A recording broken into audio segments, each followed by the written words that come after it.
गोविंद जीवन धन सिर सवामी।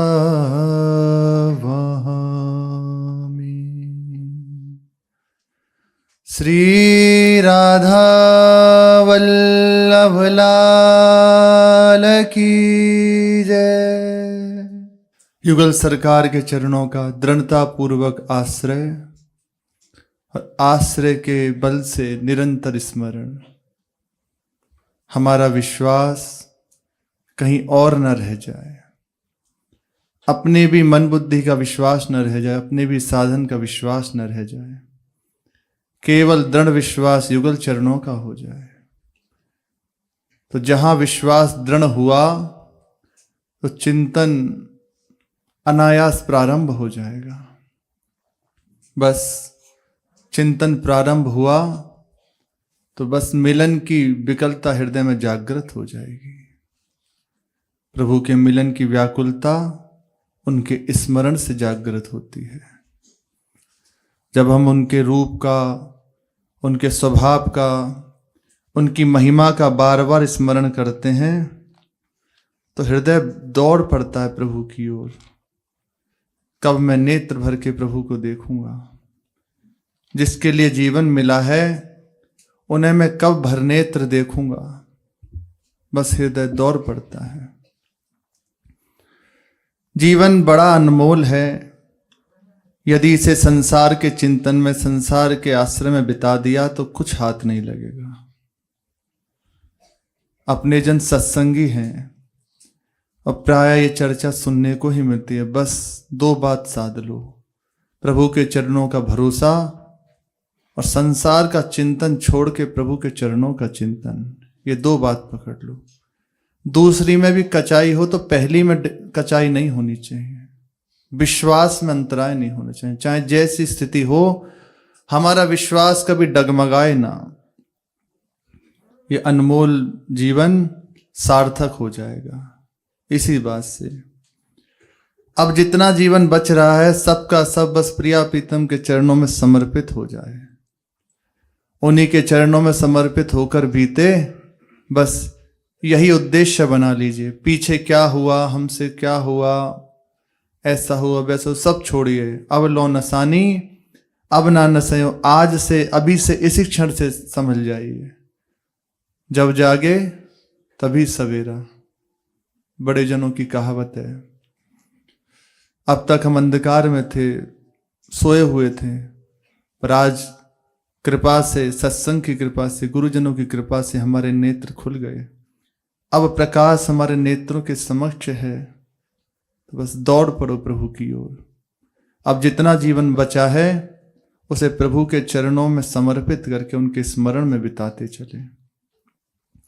उद्देश्य यदि स्मरण रहा तो संभवतः जीवन के अंतिम श्वास तक दया करके वे आपको अपने आप स्वीकार कर लेंगे।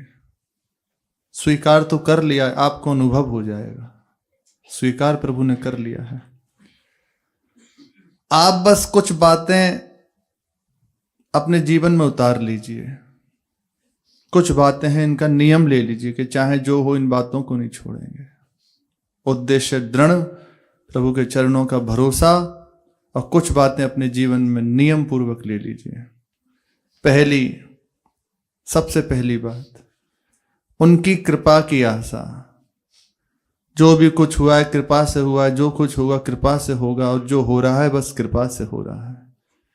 मेरे हृदय के सब विकार उनकी कृपा से दूर हो जाएंगे। मुझे उनकी प्राप्ति उनकी कृपा से हो जाएगी। मुझे उनके प्रेम की प्राप्ति उनकी कृपा से हो जाएगी। कृपा की आशा दृढ़ होती रहे, पहली बात। दूसरी बात, जीव से निरंतर नाम का अभ्यास हो। एक सेकंड भी व्यर्थ ना जाए।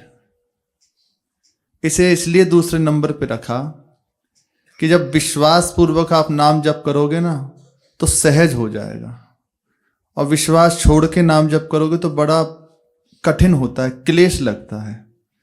नाम जप नहीं हो रहा, ये मन नहीं लग रहा, ये सब चलता रहता है। जब ये बात हो जाती है ना, प्रभु की कृपा से सब हो जाएगा, मेरे प्रभु हैं, उनकी आशा बंध जाती है, विश्वास दृढ़ हो जाता है, फिर ये चिंता नहीं रहती ऐसा नहीं हो रहा वैसा नहीं हो रहा, क्योंकि बांध रही आशा कि उनकी कृपा से हो जाएगा। तो अब दूसरे नंबर पे रखा कि निरंतर नाम का रटन करें। ये नाम का रटन सबसे पहला कार्य करेगा, संसार का आश्रय छुड़ा के प्रभु के चरणों का आश्रय दृढ़ करेगा, विश्वास हृदय में दृढ़ कर देगा।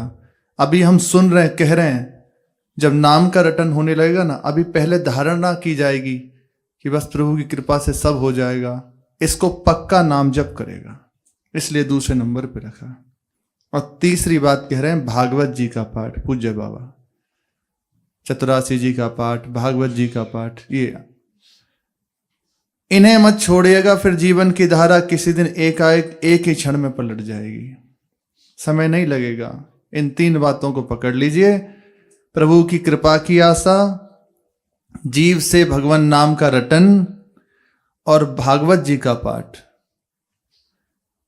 कैसी भी स्थिति हो इसको छोड़ना मत।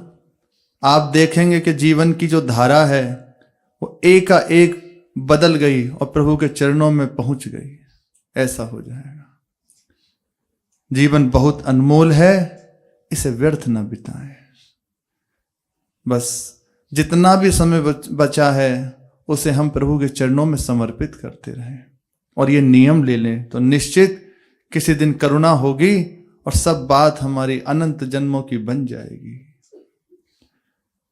ये अंजलि तैयार रखनी चाहिए, और इसकी पुष्टि होती है भगवान की लीलाओं से, भगवान के भक्तों के चरित्रों से इसकी पुष्टि होती है।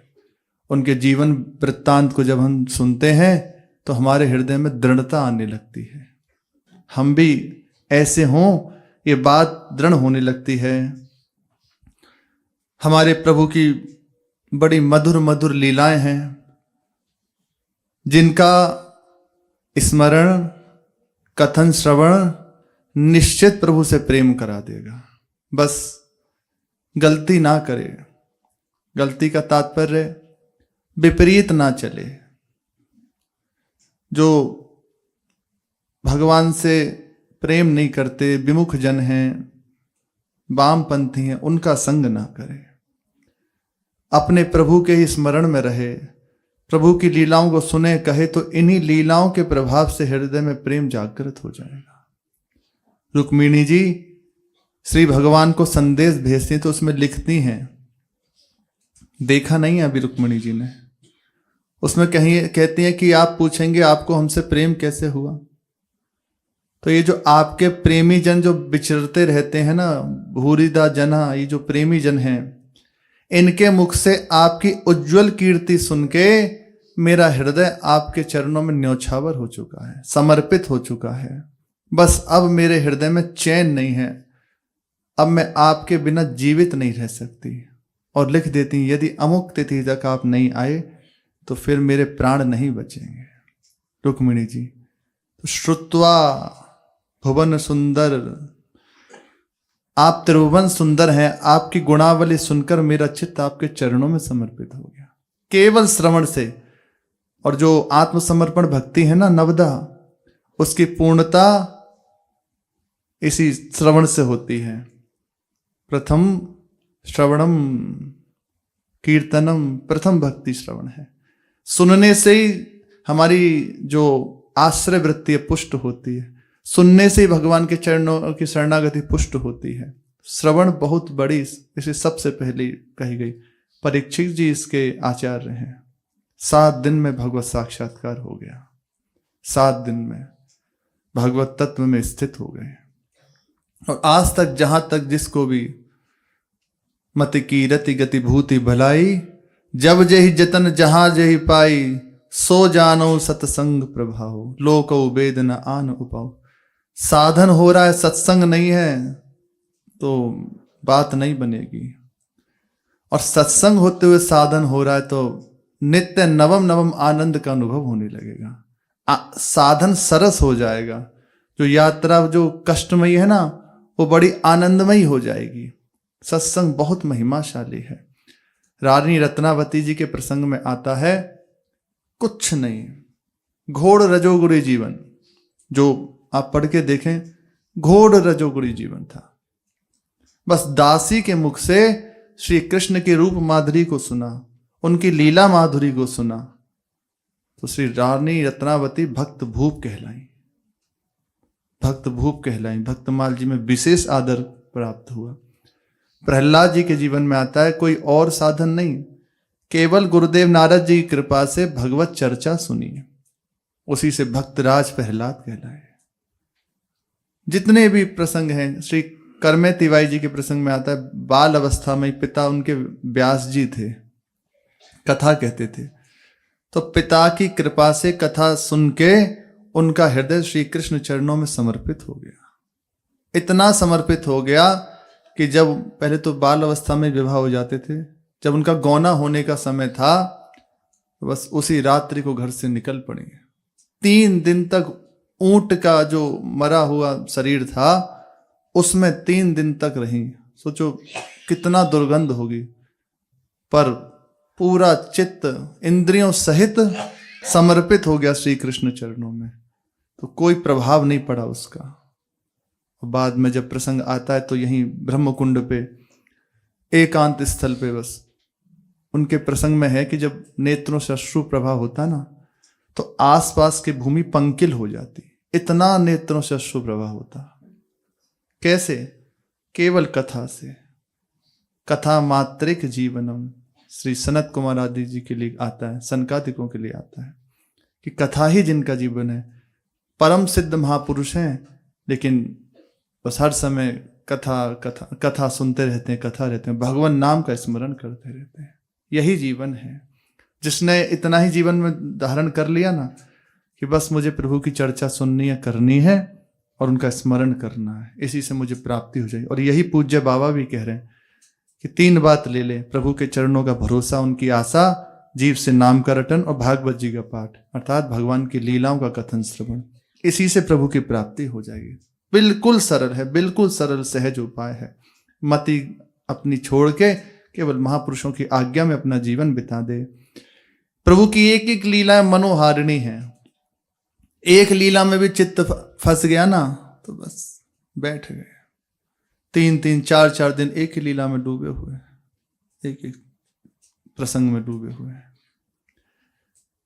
कौन सी ऐसी वृत्ति फंस जाए? बस श्री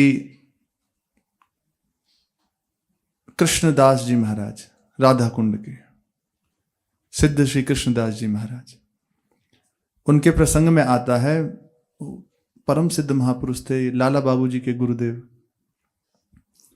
श्री जी ने उन्हें आज्ञा की कि बाबा अब साधकों को आप मार्गदर्शन करो, साधकों के जीवन में भजन की बढ़ोतरी हो, उन्हें मेरी प्राप्ति हो, उसका मार्ग प्रशस्त करो। श्री जी ने आज्ञा की और स्वरूप गोस्वामी जी और श्री ललिता जी ने आके उन्हें शास्त्र का संपूर्ण पठन कराया। वो तो दर्शन मात्र से, स्पर्श मात्र से सब शास्त्र स्फुरित हो गए। ऐसा भी एक प्रसंग आता है कि 7 दिन तक मानसी गंगा में डूब के रहे, बस एक बार कूद गए थे कुछ पोथी लेने के लिए, तो 7 दिन तक मानसी जो कुंड है उसी में डूबे रहे।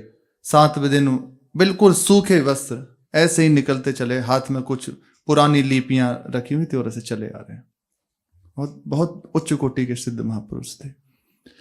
तो उनके पास साधक जन आके नित्य भजन भावना सीखते, चिंतन सीखते, भजन पद्धति उन्हें बताते और संध्या के समय सबसे मिलते रोज। तो 24 घंटे का अंतराय हो गया कि अब मिल लीजिए, फिर अगले दिन की जो भजन पद्धति हो उसमें कोई दिक्कत आया है तो हमसे पूछ लीजिए। नित्य बाबा मिलते और सैकड़ों साधक हो गए।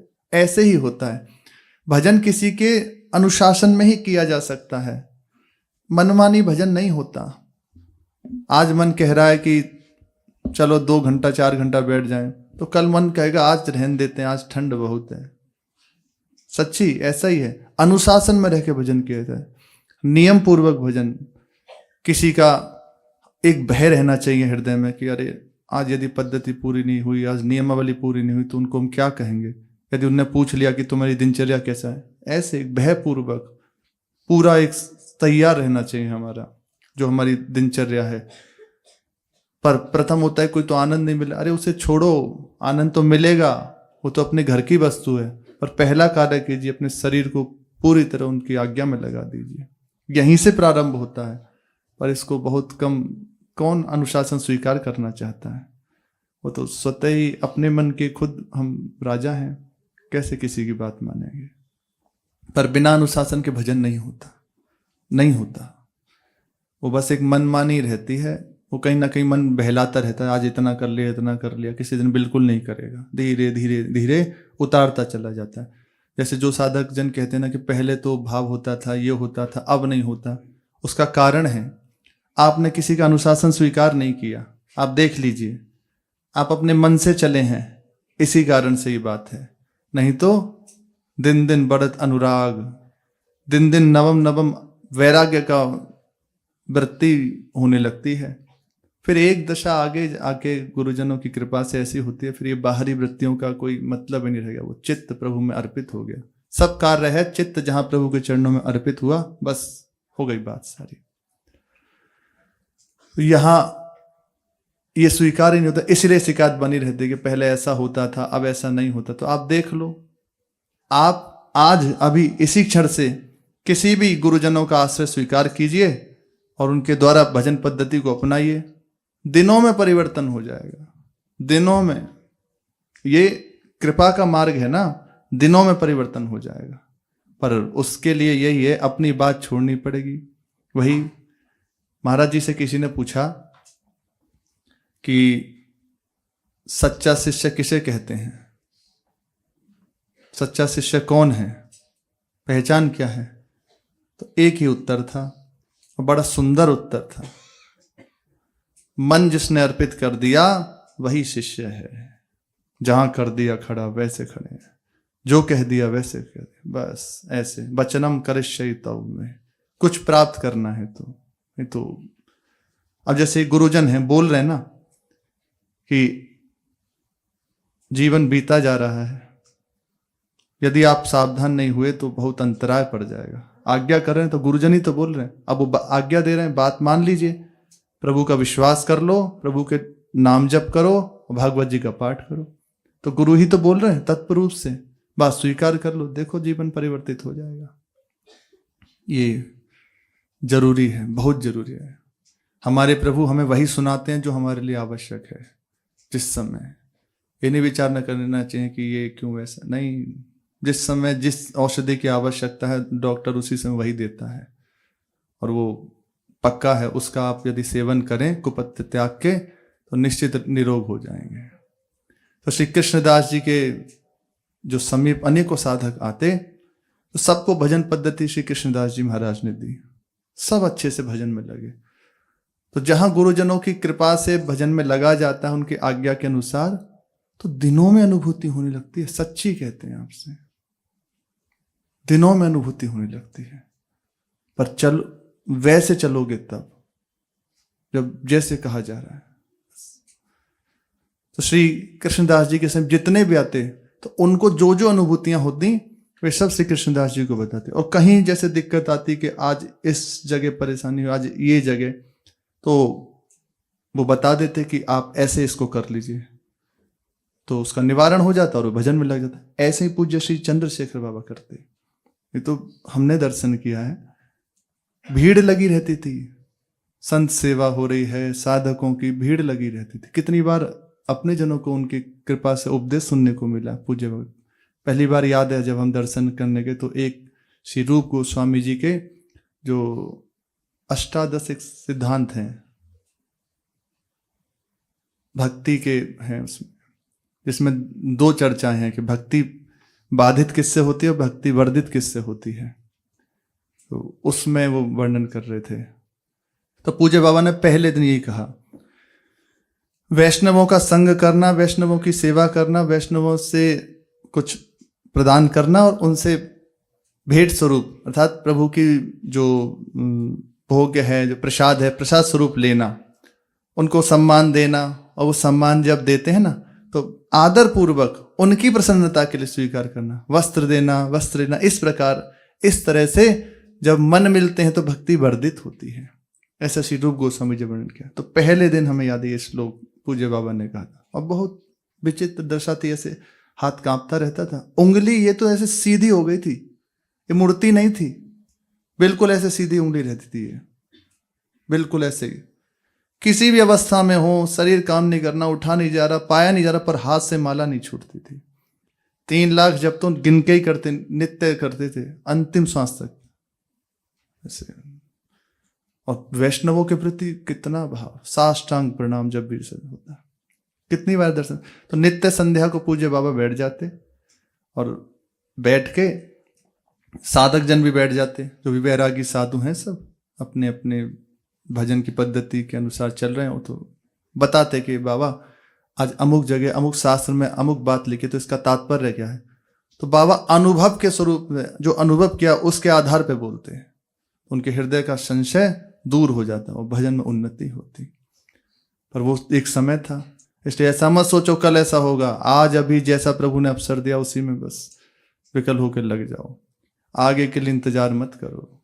भगवान ने ये मौका ही अनोखा है, ये मौका चूक ना जाए, कहीं हाथ से ना निकल जाए। पूज्य श्री बिहारी दास जी महाराज, हम जब जाते थे तब गाते थे, हरि भजले हरि भजले, हरि भजने का मौका है, हरि भजले हरि भजले, हरि भजने का मौका है, ये मौका चूक ना जाए, ये मौका ही अनोखा है, ये मौका चूक ना जाए, ये मौका ही अनोखा है, हरि भजले हरि भजले, हरि भजने का मौका है। कल पर मत छोड़ो, आज से अभी से लग जाओ। कल क्या होगा प्रभु जाने, कुछ पता नहीं है। प्रचंड प्रवाह है भगवान की माया का, जैसे कृपा वैसी भगवती माया वैसे ही है, बिल्कुल पैरेलल है, अंतराय नहीं है, बिल्कुल साथ साथ। इतनी तो घबराहट रहनी चाहिए, अगर क्या होगा आगे, क्योंकि विपरीत समय आता जा रहा है, कैसे संभालोगे, हाहाकार संसार में मचा हुआ। इसलिए बस भगवान ने अवसर दे दिया, भाग चलो प्रभु की ओर। तो नित्य श्री कृष्णदास जी महाराज के समीप आकर अनेकों साधक अपनी जिज्ञासा रखते, वो सबका समाधान कर देते। एक दिन एक साधक आए और विकल होकर रोने लगे। बार बार उन्हें समझाते श्री कृष्णदास जी महाराज की, बच्चा क्यों रो रहे हो, बताओ तो सही। पर उनको बस रोते ही रह रहे, शांति नहीं हो रहे। फिर जैसे तैसे उनको धैर्य धारण किया, फिर कहा बताओ, कल आपने जो आज्ञा की थी उसका उल्लंघन हो गया। क्या उल्लंघन हो गया?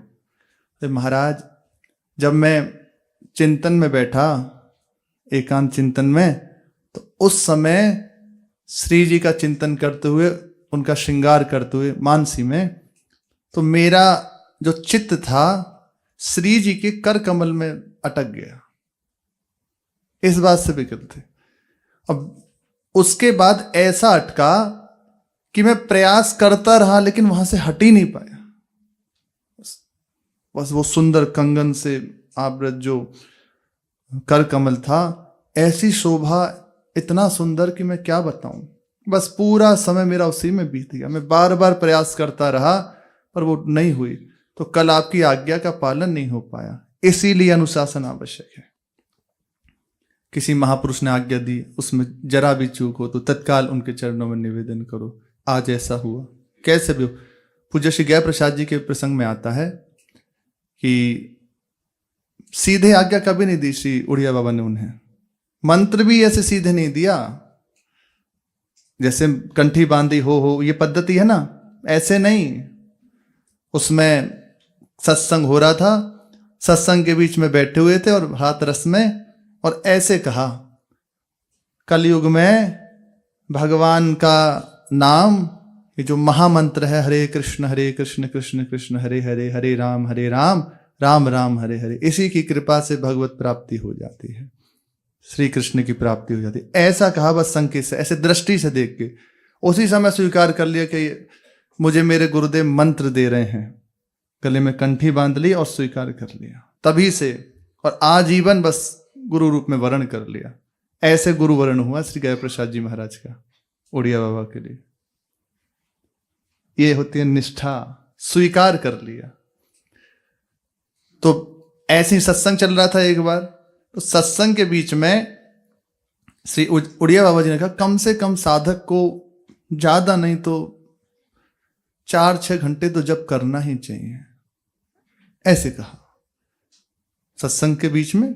और ठीक बात है, बैरागी साधु कम से कम 4 से 6 घंटे तो जप करना ही चाहिए अपनी दिनचर्या में किसी भी तरह। उसमें ये नहीं कि हम ये करते हैं वो करते हैं। देखो प्रसाद पाते हैं ना, चाहे कितनी व्यस्तता हो, पाते हैं ना, सहन करते हैं ना, चाहे कितनी व्यस्तता हो, उसमें तो अंतरा नहीं आता ना।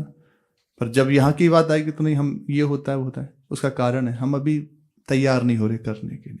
इसीलिए ये तो कोई आर्ग्यूमेंट नहीं चलता, कोई उसमें बात नहीं आती जी। धारण कर लिया, रात में सोएंगे नहीं पर करेंगे, कोई उसमें बात नहीं। हमने करना है ना, क्योंकि अपना जीवन इसीलिए भजन के लिए जीवन है बस। बाबा से ऐसे ही कहा कि कम से कम साधक को 4-6 घंटा जप करे तो जप का जो स्वाद है मिलने लगता है, हृदय से जो अशुभ संस्कार नष्ट होने लगते हैं, उसको दिखने लगता है, उसे बहुत जल्दी कृपा की अनुभूति होने लगती है, मंत्र उसके हृदय में जागृत होने लगता है, ऐसा कहा। और अरे भैया गृहस्थी तो घर में रहने वाले कर लेते हैं, कितने ही मंत्र ले लो, अगर भजन ना करो तो कोई बात नहीं। जप से बात बनेगी, जपम सिद्धि जपम सिद्धि जपम सिद्धि, जप करो तो सिद्धि की प्राप्ति हो जाएगी। इतना करना चाहिए। फिर हम तो वैरागी जन है, तो अपने जनों को तो कम से कम 12 घंटे 8 घंटे तो करे ही करे। तो कुछ रंग आए कुछ ही दिनों में, ये तो यही रहते कि ऐसा था ऐसा नहीं था, फिर इसी में समय बीत जाता है। देखो ईमानदार, हम फिर से बात कह रहे हैं, ईमानदार अपने लिए हो जाएं हम, किसी और को लाभ थोड़ी है, अपने को हम ईमानदार हो जाएं। तो पूज्य बाबा ने, गया प्रसाद जी ने उसी दिन से धारण कर लिया, 4 घंटे से 6 घंटे नित्य जप में बैठ जाते। एक समय था, उसके बाद परिक्रमा थी, कई पद्धति थी, कुछ शास्त्रों का भी स्वाध्याय था, और निरंतर वे तो डूबे हुए थे। एक नियम उनका कि 4 से 6 घंटे का जप का बैठने का। तो अनुशासन में कर रहे हैं ना। एक बार की बात है, बीच में जब जप करते करते मुख से निकला हाँ श्याम सुंदर। जप कर रहे हैं, जप के बीच में ऐसा निकला हाँ श्याम सुंदर, बस अब हृदय में व्याकुलता हो गई कि गुरुदेव की आज्ञा का उल्लंघन हो गया। ये जप का फल मिला कि विरह से युक्त होके श्री कृष्ण को पुकार रहे हैं, उसमें लेकिन की आज्ञा उल्लंघन हुई। गुरुजी ने कही है 4 से 6 घंटे केवल मंत्र का जप करना है। तत्काल उठे, स्नान किया, फिर जप में बैठ गए। अब जो सेवा करने वाले थे उन्होंने कहा कि बाबा के अब तो प्रसाद का समय, फिर बैठे, फिर वो जहां चित्त डूबा और मुख से निकला वो विरह अवस्था में हाँ श्याम सुंदर, फिर उठे और रोते हुए स्नान किया, फिर 3 बार 12 घंटे से 15 घंटे जप करते हुए हो गए। फिर ये भजन का फल है, पर गुरुदेव ने कह दी इसलिए उसमें नहीं, कुछ और नहीं होना चाहिए, केवल जप तो केवल जप उस समय। इसको कहते हैं निष्ठा, इसे कहते हैं अनुशासन में रह के भजन करना। ऐसा इन साधक के साथ हुआ कि आपने आज्ञा की थी कि प्रभु का श्रृंगार करना है, सेवा करनी है, लेकिन मेरा चित्त श्री जी के श्री कर कमल में, उनके कंगन में अटक गया। बस मेरे से अपराध बन गया, आप क्षमा कीजिए या मुझे कोई दंड दीजिए, तभी उसका प्रायश्चित होगा। कृष्णदास जी इतने प्रसन्न हुए और ऐसे हृदय से लगा लिया, बोले बाबरे तुझे भजन का फल मिल गया, यही करने के लिए तो सब है, हमारा चित्त अटक जाए वो तुझे प्राप्त हो गया। भोले भाला भगत है, प्राप्त हो गया तुझे। श्री किशोरी जी के कर कमल में तेरा चित्त अटक गया, उनकी सुंदर कर कमल की शोभा में जो विराजमान है कंगन, उसे देखते हुए तेरा पूरा समय बीत गया। 1 सेकंड मन को ठहराना कितना कठिन है। आप देखो, थोड़ी देर नाम में, मंत्र में या प्रभु के चिंतन में लगाने की कोशिश करो, उसी समय करोड़ों हजारों लाखों अरबों कर देगा, अनंत वृत्ति प्रकट कर देगा वो। लेकिन इतनी देर तेरा चित्त केवल उसी में डूबा रहा, बहुत बड़ी उपलब्धि हो गई। चिंता मत कर, ये कोई गलती नहीं हुई है, हम कह रहे हैं। फिर उसे जैसे तैसे समझाया, तब वैसे ये भजन का फल है, ये होना चाहिए। चिंतन कैसे प्राप्त हुआ? अनुशासन में रह के भजन करने से। अनुशासन स्वीकार कर लिया तो बस आगे आगे अनुभूति होने लगती है, कोई इसमें विलंब थोड़ी है। इसलिए यदि जीवन में कुछ वस्तु की प्राप्ति करनी तो किसी भी महापुरुष का आश्रय लेके और अपने आप को बांध दें। देखो, हर कोई महापुरुष ऐसा नहीं हर समय आपके साथ खड़ा रहेगा, उनकी आज्ञा सर्वोपरि है। गुरुजनों ने आज्ञा दे दी, उसको आप जीवन में उतार लीजिए, अभी आनंद की अनुभूति हो जाएगी। इसलिए सब कुछ विराजमान है। प्रभु के चरणों का आश्रय लेकर उनका चिंतन करते हुए महापुरुषों की आज्ञा के अनुसार अपना जीवन बना ले। प्रभु की एक एक लीला इतनी मधुर है कि चित्त अटका लेती है, और चित्त अटक गया बस संसार से हटके प्रभु के चरणों में लग गया, हो गई बात पूर्ण। प्रभु अब दिन भर में बस इतना ही कार्य था, सुंदर वंशी बजाते और समस्त ब्रज को सुख पहुंचाते, और दूसरा सखाओं के संग नवम नवम खेल करते रहते, सबको दुलार करते रहते, सबको सुख पहुंचाते रहते। गाय एवं गौवत्सों के साथ ही प्राय क्रीड़ा करते। कभी 2, 4, 6 गौवत्सों को अथवा गायों को पकड़ लेते, उनको अपने अधीन करते, नाचते और स्वयं उनके साथ नाचते ठाकुर जी महाराज। कभी उनके सींगों को पकड़कर खेलते, कभी बैल होते हैं ना बैल, उनके सींगों को पकड़ लेते और खूब उछलते रहते। कभी गाड़ी में जुते हुए बैलों के सींगों को पकड़कर उनसे विविध क्रीड़ा करते। नंदरानी नंदराय स्नेह बस भयभीत हो जाते वात्सल्य से युक्त होके, बार बार मना करते पर श्याम सुंदर एक नहीं मानते। साथ में दाऊ दादा का भी प्रोत्साहन होता, दोनों भाई परामर्श करके बहुत दूर तक निकल जाते। दोनों ने बात तय हो गई और बस निकल जाते बहुत दूर तक, ब्रज क्षेत्र की सीमाओं तक पहुंच जाते। अब मैया के नेत्रों के सामने यदि नीलमणि नहीं तो मैया विकल रोना प्रारंभ, तो बाबा मैया ब्रजवासी दौड़ते ढूंढने के लिए। व्याकुल होकर ढूंढने जाते तो दोनों कहीं ना कहीं किसी ब्रज की सीमा पे और वहां मिलते, फिर उन्हें हृदय से लाके वापस लाती। वन के पास बछड़ा चराते हुए गोप शिशुओं के साथ खेलते मिलते, कभी कभी कुछ लीलाएं, ऐसी अनेकों प्रकार की लीला करके समस्त ब्रज को आनंदित करते। मैया बार बार हृदय से लाके उन्हें समझाती कि अब तू बड़ा हो गया है, बहुत चंचल हो गया है, बात नहीं सुनता। और लालजू नित्य सखाओं के साथ गौचारण के लिए निकलते, और ऐसी सुंदर शोभा होती, वन की ऐसी सुंदर शोभा होती कि लालजू मुक्त हो जाए। ये वन श्री किशोरी जू का है, ये वन राधा कुंवरी को, ये श्री प्रिया जू का निज वन है। करवीर करल करील कदम्ब खड़े, वन नंदन को भी लजाते हुए, बहुरंग के पक्षी किलोल करें, बहुरंग के पुष्प सुहाए हुए। भरे स्वच्छ सरोवर हैं जल से, फल भार से वृक्ष झुकाए हुए। जन जीवन दायक श्रीवन में, श्रीवन ये जहाँ जीवन नाथ हैं आए हुए। बक चच्चू से खेल रही मछली, सुख सेन से होड़ लगाए हुए। मृग सावक गोद में सिंघनी के, सुत सिंह मृगी लिपटाए हुए। परस्पर किसी का किसी से कोई विरोध नहीं, महाप्रेम देश है ना, तो प्रेम में ही सब यहाँ वस्तु है। अहि देखते नृत्य कलापियों के, भय वैर विरोध भुलाए हुए। बड़े प्रेम परस्पर क्यों न जहां, प्रभु प्रेम की धारा बहाए हुए।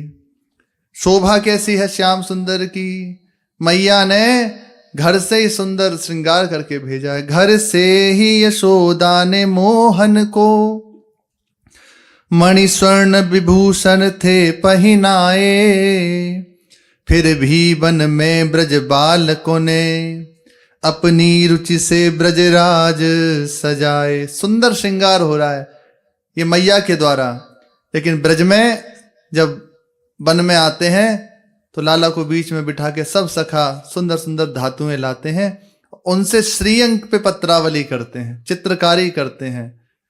कभी किसी पंख को, किसी डाल के पत्ते को लाके उससे श्रृंगार कर रहे हैं। प्रति अंग की शोभा निहार थके, गिरि श्रृंग नदी तट कुंज में धाये, हरे कृष्ण अतीब उमंग भरे, बहुरंग की वस्तु उठा कर लाए। कमनीय किरीट से ऊपर को अब केकी के पुच्छ सिहेर रही है, बहुरंग की सुंदर मृत्तिका भी कर चित्रित अंग को घेर रही है। यह बांस की बंसी अचानक ही मनमीन फंसा कर फेर रही है, मणिमाला छिपी उर अंतर में, बनमाला सुगंध बखेर रही है। सुंदर बनमाला धारण किए हुए हैं, गले में पंचरंगी माला। और वहीं ग्वालों की सुंदर लीला शुरू हो जाती है। किसी ग्वाल की छाक का छींका चुरा, किसी ग्वाल ने कुंज के बीच छुपाया, यदि जान लिया उसने तो उठाकर दूसरे ग्वाल के पास चलाया। रास्ते में सब सखाओं के साथ लालजू चले जा रहे हैं, तो सबके साथ पास सुंदर सुंदर व्यंजन हैं। मनसुख लाल जी विचार कर रहे हैं कि सब तो बढ़िया बढ़िया। तो उसमें एक विशाल नाम का सखा है, वो घर से बेसन के लड्डू बना के लाया है, बढ़िया। और वो ऐसे दिखा रहा है, देख मनसुखा। अब वो घर से तो मनसुख लाल जी विचार कर रहे हैं कि मैया ने हमें तो कछु दियो ना कि कन्हैया कछु पवाए, तो क्या व्यवस्था करनी चाहिए। तो सखाएं हैं, सखाओं में मर्यादा नहीं होती, वो तो बराबरी का खेल है ना। बस सुंदर यात्रा तो निकल रही है, जय जयकार हो ही रही है। तो पीछे से पहुंच के कुछ वो होते हैं ना, उसके फूल पीले रंग का फूल होता है, कनेर का फूल। तो कनेर का जहाँ फूल होता है उसमें एक गोल गोल ऐसा मोटा फूल भी होता है, उसको फल कहते हैं, कनेर का फल। तो मनसुख लाल जी ने विचार किया कि लड्डू के बराबर को तो होएगा ही, तो बस 10 20 50 तोड़ लिए और गमछा में गांठ बांधी और रख लिए पास में। और पीछे जो विशाल था ना, जो उसको चिढ़ा रहा था, उसके समीप भी पहुंच गए। बाहर से तो बातचीत करके और बस बढ़िया। अब कुछ ना कुछ संशय तो उस विशाल सखा को हुआ कि कछु तो गड़बड़ है जी, कछु तो करेगा। तो धीरे से पोटली खोली, तो एक लड्डू निकाला और एक कनेर का फूल डाल दिया। अब ऐसे धीरे धीरे करके चलते हुए, कोई दृष्टि से देख ना पाए, पूरे लड्डू निकाल लिए और पूरे कनेर के फूल जो थे वो सब डाल दिए, कनेर के जो फल थे सब डाल दिए। अब सब जब पहुंचे तो बात हुई कि सब अपना अपना प्रसाद निकालो, भोग जो लाए हो दिखाओ। सब अपने निकाल रहे, कोई छाछ है, कोई कुछ है, कोई महेरी है, कुछ जो जैसे। विशाल सखा बड़े मुस्कुरा रहे हैं कि बढ़िया देसी घी के लड्डू लाए हैं हम तो, और ये पता नहीं कि वो पार हो गए, वो जेब कट गई उसकी। वहां सब तय हो गया। अब वो जो ही निकाला, निकाल के जो ही खोले भी, जो लड्डू जो परिवर्तित कैसे है कि उसमें फल में, तो खोल के वो रोने लगा। अब ठाकुर जी उसे जैसे सांत्वना दे रहे हैं, कोई बात ना लाला, चिंता मत कर, चल मेरो खा लियो प्रसाद, तू मैया ने छाक भेजी है, तू बाय पा ले। इधर मनसुख लाल जी बड़े ऐठे बैठे हैं, एकदम अकड़ में बैठे हैं। उन्हें संशय हुआ कि कुछ तो गड़बड़ है, ऐसे कैसे। और बढ़िया एक लड्डू निकालते बोले, देख कन्हैया, मैया ने आज कितना बढ़िया लड्डू बनाया हुआ है। और पाते हुए बोले बड़ो स्वाद है, तो क्या बताएं, पाएगो ले एक ले ले। विशाल जो सखा थे उन्होंने देखी कि ये तो हमारे ही लड्डू हैं। अब बस, अब सखा वो तो हो गई हाथापाई। अब वो उधर बोले तो ब्राह्मण ने समझे क्या अभी हम तो भस्म कर देंगे। मनसुख लाल जी बोले तू जाने ना है, अभी हम तो भस्म कर देंगे। बोले हाँ तू कर तो रहियो भस्म, पहले लड्डू दे हमारे, भस्म बाद में करियो। बोले एक उल्टा, अब वो पाता जाए और बोलता जाए। एक आध ठाकुर जी को भी चखा दिया। अब जो एक लड्डू बचा बोले जे बचो चाहिए तो ले ले। बस ऐसे अनेकों लीला करते। कभी सखा जा रहे हैं रास्ते में, तो रास्ते में से ही किसी की पोटली खोली और वहां से उसको पार किया। वो जैसे ही जाना तो दूसरे सखा को पकड़ा दी। वो उधर दौड़ा तो तीसरे को, ऐसे आपस में ही वो हेर फेर होने लगी पोटली। यदि जान लिया उसने तो उठा कर दूसरे ग्वाल के पास चलाया। परस्पर ऐसे लीला होती। मची कंदुक क्रीड़ा सी आपस में, यह स्वामी ने स्वामी को हाल सुनाया। परस्पर जो फूल थे लिए अकोड़ा के, उसके कनेर के जो लिए, और बोले तू राजी से ना माने वो देह तेरी। अब शुरू कर दिए आपस में चलाना। कभी किसी कहीं ठाकुर जी बच रहे, कहीं एक आध हमारे ना पड़ जाए। बोले पड़ गए तो लाल गुलाबी है जाएंगे। मैया पूछेगी तो कहा कहेंगे, बस वो बच बचा के डोल रहे हैं। तो बचना तो है नहीं, वो लगता तो है ही है। मची कंदुक क्रीड़ा सी आपस में, यह स्वामी ने स्वामी को हाल सुनाया। हंसते हंसते तब मोहन ने उस ग्वाल गरीब का छीका दिलाया। फिर जैसे तैसे करके श्याम सुंदर ने और दाऊ जी ने मिलकर वो छीका उसे वापस दिलाया, तब उसे शांत किया। रवि कोटि किरीट प्रकाश करें, मुख देख लजे शशि की उजियारी। मकराकृत कुंडल कानन में, अरु नागिन सीयल कावली काली। मृग खंजन नैन बिहार करें, है कपोलों के मध्य गुलाब की लाली। पहिने बनमाल लखो बन में, बन का ही स्वरूप बना बनमाली। बड़ी सुंदर शोभा है। कंदर्प कोटि मर्दित श्याम सुंदर हैं। करोड़ करोड़ कामों के भी मन को मर्दन कर देने वाले, एक ही जगह बस हार मानते हैं। बस रसघन मोहन मूर्तिम, विचित्र केली महोत्सवोल्लसितम। राधा चरण बिलोडित रुचिर शिखंडम, हरिम बंदे। शेष चर्चा आगे। श्री राधा वल्लभ लाल की।